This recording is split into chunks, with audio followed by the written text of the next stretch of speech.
ভূতৰ ছায়ালৈ ৱেলকাম। আৰু এতিয়া সময়ছে কিছু ভয় খাবলৈ। আৰু আজিও মই আপোনালোকক ভয় খুৱাবৰ বাবে আৰু লগতে মনোৰঞ্জন দিবৰ বাবে দুটা নতুন কাহিনী লৈ আহিছোঁ। গতিকে হেডফোন লগাই লওক আৰু কাহিনী দুটাৰ মজা লওক। ভিডিঅ'টোৰ সকলোবোৰ কাহিনী শ্ৰোতা দৰ্শকৰ মনোৰঞ্জনৰ বাবে, গতিকে আটাই যাতে বিবেকেৰে কাম লয়। ধন্যবাদ। মই আপোনালোকৰ আগত যিটো প্ৰথম ঘটনা ক'বলৈ ওলাইছোঁ, এইটো এটা এক্সিডেণ্টৰ হয়। মোৰ এজন সম্বন্ধীয় খুৰা আছিল। মই সৰু থাকোঁতেই খুৰাজনে মোক এই ঘটনাটোৰ বিষয়ে কৈছিল। খুৰাজনে কৈছিল, মই সেই সময়ত এটা হোমগাৰ্ডৰ চাকৰি কৰিছিলোঁ। সেইদিনাখনৰ 9 বজাৰ ঘটনা। বাৰ আছিল সেইদিনাখন শনিবাৰ। সেইদিনাখন মই ডিউটিৰ পৰা আহি আছিলোঁ। প্ৰায় আধা বাটমান পাইছিলোঁৱেই যে মই দেখিলোঁ এখন ট্ৰেক্টৰ আৰু এখন মিনি ট্ৰাকৰ মাজত এটা এক্সিডেণ্ট হৈছে। মই তাইলৈ গৈ পোৱাৰ হয়তো 5 মিনিটমান আগতেই মাত্ৰ এই ঘটনাটো ঘটিছিল। ট্ৰেক্টৰ চালকজনৰ তাতে ইতিমধ্যে মৃত্যু হৈছিল আৰু বহুত বেয়াকৈ তাৰ ভিতৰত ফাঁচি আছিল। কেইজনমান লোকে ড্ৰাইভাৰটোক উলিয়াবলৈ চেষ্টা কৰি আছিল। সেই দেখি ময়ো সিহঁতৰ লগত ধৰাধৰি কৰি দিওঁ। ইয়াৰ পিছতে মই গৈ থাকিলোঁ।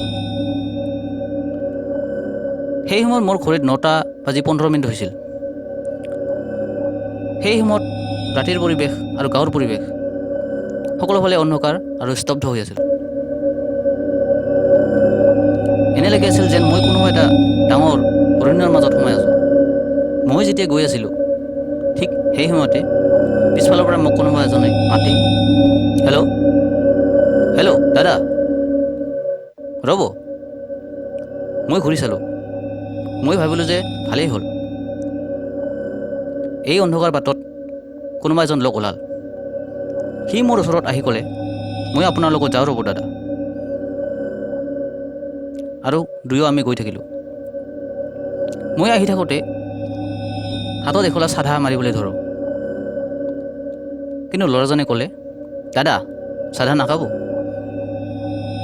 তেতিয়া মই তাৰ ফালে চালোঁ আৰু ক'লোঁ, কি হ'ল, মইহে খাম? সি আকৌ ক'লে, এইবাৰ অলপ খংকৈ ক'লে, নাখাব। মই সেই সময়তে লক্ষ্য কৰিলোঁ যে সি অলপ আঁতৰে আঁতৰে গৈ আছে আৰু কথাও ভালকৈ নকয়। মাথো কিবা এটা সুধিলে বুলি কয়। সেই সময়তে মোৰ মনলৈ এইটো কথা ভাব আহিল যে এই ল'ৰাজনক মই ক'ৰবাত দেখিছিলোঁ, কিন্তু কিমান দিন আগতে দেখিছিলোঁ, ক'ত দেখিছিলোঁ, সেই বিষয়ে মই ধৰিব পৰা নাছিলোঁ। মই ভাবি ভাবি মনত পেলাব পৰা নাছিলোঁ যে ইয়াক মই ক'ত দেখিছিলোঁ। হঠাৎ মোৰ মনত পৰে যে সেইজন ল'ৰাইচোন হয়, যাক মই অলপ আগতে ট্ৰেক্টৰৰ পৰা নমাই দিছিলোঁ। সেইজন ট্ৰেক্টৰ চালকজনেই হয়। এইখিনি ভাৱ অহাৰ লগে লগে মোৰ মনত ইমান এটা ভয় সোমাল যে মই হঠাৎ চিঞৰিব খুজিও মুখেৰে যেন একোৱেই ওলাই নাহিল। মই মনে মনে মা দুৰ্গাৰ নাম ল'বলৈ ধৰিলোঁ আৰু ভাবিলোঁ যে মই আজি কাৰ পাল্লাত পৰিলোঁ। হঠাৎ মই দৌৰি গৈ তাৰ ওচৰৰ পৰা পলাওঁ, কিন্তু সিও মোৰ পিছে পিছে দৌৰি দৌৰি আহিবলৈ ধৰিছে। কিছু দূৰ দৌৰি দৌৰি যোৱাৰ পিছত সি মোক এৰা দিলে। মই ঘূৰি চালোঁ যে সি তাতেই থিয় দি আছে আৰু দূৰৰ পৰাই মোক ক'লে যে যা তোৰ আজি দিন ভাল। কিন্তু ইয়াৰ পিছত সি মোক আৰু কেতিয়াও দেখা দিয়া নাই।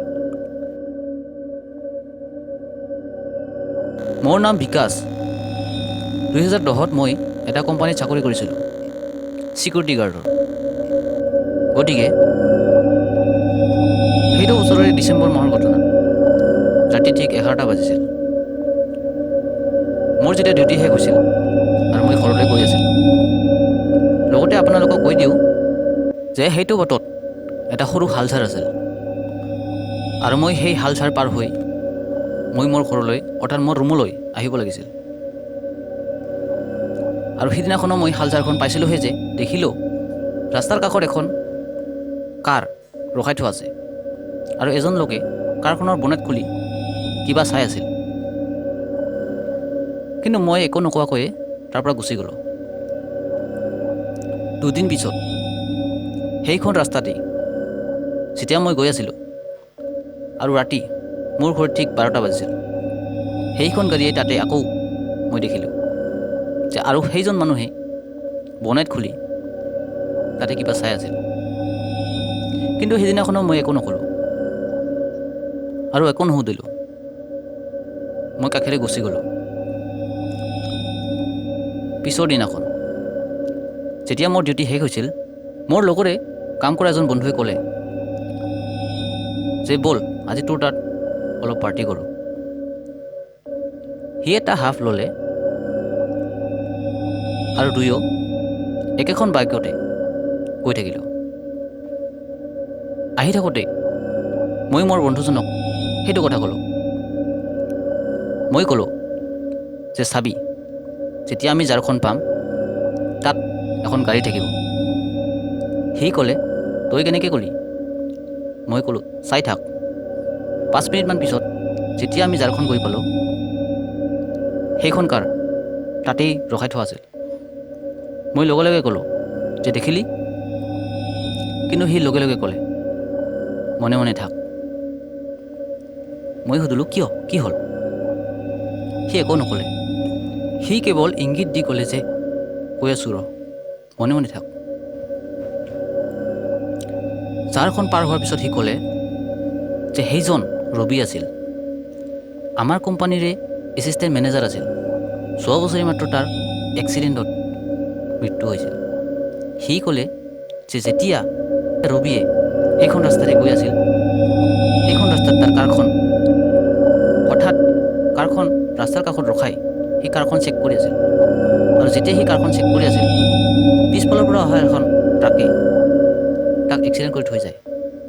আৰু তাৰ পিছৰ পৰাই তাৰ আত্মা সেইখন জেগাত ইফালে ইফালে ফুৰি থাকে আৰু যিকোনো মানুহকে সি লগ পালে তাত দেখা দিয়ে।